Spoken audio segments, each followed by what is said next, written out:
वैसे तो मैं साधना के अपने अनुभव को कभी बीच में किसी को अवगत नहीं कराता, मगर अपनी एक महत्वपूर्ण साधना के कालखंड के कुछ क्षण आपको बता रहा हूं। मेरा भी परम सत्ता ने अहंकार चूर किया था। वैसे तो माता आदिशक्ति जगदम्बा की भक्ति की आराधना में कभी मुझे अहंकार स्पर्श भी नहीं कर गया, मगर महत्वपूर्ण साधनाओं के जुलाई 1985 की घटना बता रहा हूं। बचपन से मेरी आध्यात्मिक पूरी यात्रा थी, अनेकों साधनाओं को संपन्न कर चुका था। कोई कामना नहीं थी कि मैं धर्म गुरु बनूं, मैं समाज का मार्गदर्शक बनूं। बस माता आदिशक्ति जगदम्बा की पूर्ण कृपा, उनके दर्शन प्राप्त करना चाहता था, अपने जीवन के लक्ष्य को जानना चाहता था। मानव जीवन मिला है तो मेरी भूख तड़प थी कि अपनी आत्मा की जननी को इन्हीं नेत्रों से देखूंगा। वह 61 दिन की महत्वपूर्ण साधना थी मेरे जीवन की। अनेकों साधनाएं संपन्न कर चुका था। मेरे लिए लगता था जैसे साधना कोई बहुत कठिन कार्य नहीं है, मेरे लिए सहज लगती थी।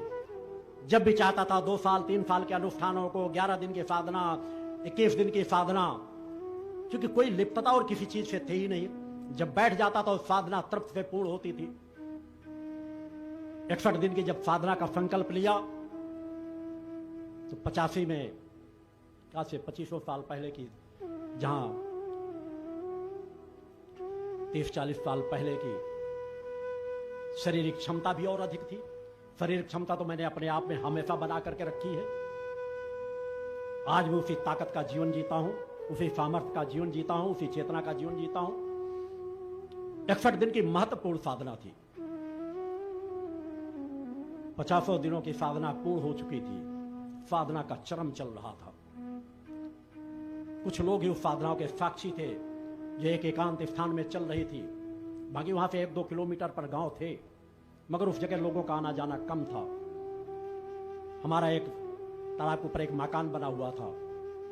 उस मकान पर एक गौशाला का निर्माण होने के लिए एक छोटा सा क्रम बनाया गया था, मगर उसके पहले ही मैंने उसी स्थान को कि इस जगह गौशाला के उपयोग में आए, उसके पहले मैं इसी जगह अपनी महत्वपूर्ण साधना को पूर्ण करना चाहता हूं, क्योंकि मुझे शांत एकांत स्थानों की जरूरत थी। मैंने उस साधना के लिए 6 महीने पहले से अपने पूरे शरीर को साधना प्रारंभ कर दिया था। वैसे तो हमेशा मैं अपने साधनात्मक जीवन को उसी तरह साधता रहा हूं, तैयार करता रहा हूं, मगर वह महत्वपूर्ण साधना थी। उस साधना के लिए भी मैंने कई स्थानों का चयन करने के लिए यात्राएं की, कई धार्मिक स्थानों की, मगर मेरा मन कहीं भर ना सका। अतृप्त नजर आया कि आज वही महत्वपूर्ण स्थल कहीं ना कहीं ऊर्जा विहीन होते जा रहे हैं। ऐसे स्थानों पर रहकर तो वैसी महत्वपूर्ण साधना नहीं की जा सकती। उस यात्रा में, साधना में, जहां मुझे एक बूंद जल ग्रहण नहीं करना रहता था, 15 से 16 घंटे नित्य आहुतियां जलती थी। 2 बार बीच में आधा घंटे का विराम देता था सामग्री को पुनः तैयार करने, क्योंकि मैं किसी और दूसरे की मदद नहीं लेता था। पहले पूरी सामग्री को एक स्थान पर अपने उसी कक्ष में रख चुका था। अनेकों भयावह क्षण है वे, जिनका वर्णन मेरे साथ के लोग ही बता सकते हैं। कभी समय आएगा तो अवगत कराऊंगा। प्रकृति ने अनेकों परिस्थितियां पैदा की। बरसात का मौसम था। साधना स्थली पर मां की कृपा से मैंने अपने आसन को थोड़ा सा ऊंचा करके बना दिया था। 6 इंच यज्ञवेदी मां का आसन था। सामग्रियां तख्त पर रखी हुई थी। खुद भूमि पर लेटता था। मात्र एक समय केवल 1 पाव दूध गाय का और 4 छोटे छोटे पराठे लेता था। मेरे पराठे जितना आप लोग एक कौर में खा जाएंगे उतने होते थे। ना नमक, ना सब्जी, ना कोई चीज। दिन भर 1 बूंद जल ग्रहण किए बगैर 15 से 16 घंटे सिर्फ यज्ञ में आहुतियां पड़ती थी। अनेकों लोगों ने वहां देखा एक सर्फ का आना, कि सर्फ किस तरह आकर जब मैं थोड़ी देर लेटता था तो सर के पीछे बैठ जाना, पानी के छींटे डाल करके मैं उसे बाहर निकाल देता था। मेरे वे परिजन आज भी मौजूद हैं। मेरी धर्म पत्नी भी उस समय वहीं पर थी। उन्होंने भी उन सभी चीजों को देखा है। मैं मौन व्रत रह करके अपनी साधना में लगा हुआ था। कई दिन ऐसे गुजरे जब उसमें पानी ऊपर से गिर गया, कमरे में, कक्ष में भर गया। मेरे लेटने की भी जगह समाप्त हो गई। कई दिन गुजर गए, रीढ़ की हड्डी को सीधा भी करने का मौका नहीं मिला, क्योंकि पानी पर सोया नहीं जा सकता था। बरसात का मौसम था, किसी की ज्यादा मदद नहीं ले सकता था, गीला हो चुका था, पूरा स्थान 4-4, 6-6 इंच पानी भर जाता था। साफ करके जो थोड़ा सा समय बचता था निकाल के बाहर करता था, मगर वे तो मेरे लिए कोई मायने नहीं रखते थे। ललक तड़प जब अपने इष्ट से हो जाए तो कैसी नींद, कैसा विश्राम, मगर शरीर तो शरीर होता है। भीषण बुखार की स्थिति पैदा हुई, गला रुंध गया, सामने लगी जैसे मौत सामने हो। एक एक आहुति डालने के लिए हाथ नहीं उठ पा रहे थे, फिर भी कई दिनों तक साधना करता रहा। पूरा शरीर लग रहा था फट करके बाहर हो जाएगा।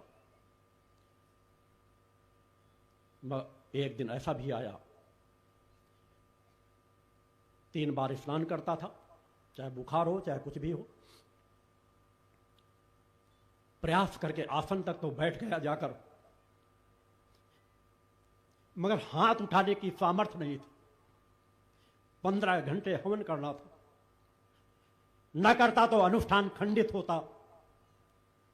मैंने कभी मां से कुछ नहीं मांगा था, कभी किसी चीज के लिए प्रार्थना नहीं की थी। इस अहंकार को शायद मां को तोड़ना था। आसन पर बैठ करके जब लगा कि शायद गिर जाऊंगा, एक आहुति नहीं डाल पाऊंगा, गला इतना रुंध गया था कि एक मंत्र नहीं बोल पाऊंगा, उस दिन बरबस मां के सामने हाथ जुड़ गए कि मां कृपा करो, मुझे कुछ नहीं चाहिए। मैं नहीं कहता कि मेरा दुख दर्द, मेरा बुखार मुझसे दूर हो जाए।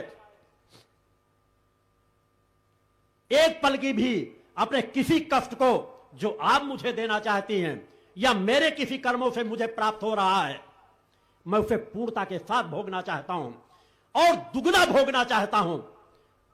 बस मां इतनी कृपा कर दो कि जो मेरे विश्राम का समय है, उस विश्राम के समय पर इससे ज्यादा तकलीफ मुझे दे दो, मैं सह लूंगा मां, मगर मेरा अनुष्ठान खंडित मत होने दो।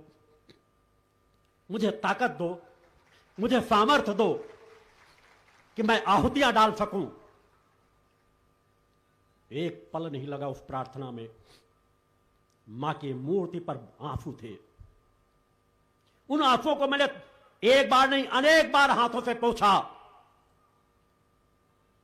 5 मिनट भी नहीं लगे, मेरे शरीर का पूरा ताप समाप्त हो गया। एक अलग चैतन्यता आई और मां की कृपा से उस दिन का भी पूरा हवन पूर्ण हुआ और आगे की भी यात्रा पूर्ण हुई। आगे की यात्रा पूर्णता की पूर्णता देने वाली थी। मगर मैं एक छोटा सा स्मरण अपने जीवन का जो घटना चक्र था उसको मैंने एहसास कराया कि तुम्हारे अंदर भी प्रार्थना करने की क्षमता हो। और ऐसा नहीं कि उस कष्ट को मैंने नहीं भोगा। अंतिम आहुति करने के बाद विश्राम करने के जो जमीन में कंबल छोटा सा बिछा रहता था, ऐसा नहीं था कि वहां गद्दे पे लेटता था, एक कंबल का बिछौना था। वहां तक जाते जाते बुखार का ताप कई गुना ज्यादा था। बेसुध शरीर रहा रात में। प्रातः फिर चेतनता से उठा, फिर मैंने अपनी आहुतियां की। आती हैं घटनाएं, स्थितियां आती हैं, मगर यदि आपके पास लगन हो, निष्ठा, विश्वास, समर्पण हो, तो कण कण में माता आदि शक्ति जगत जननी जगदम्बा मौजूद है।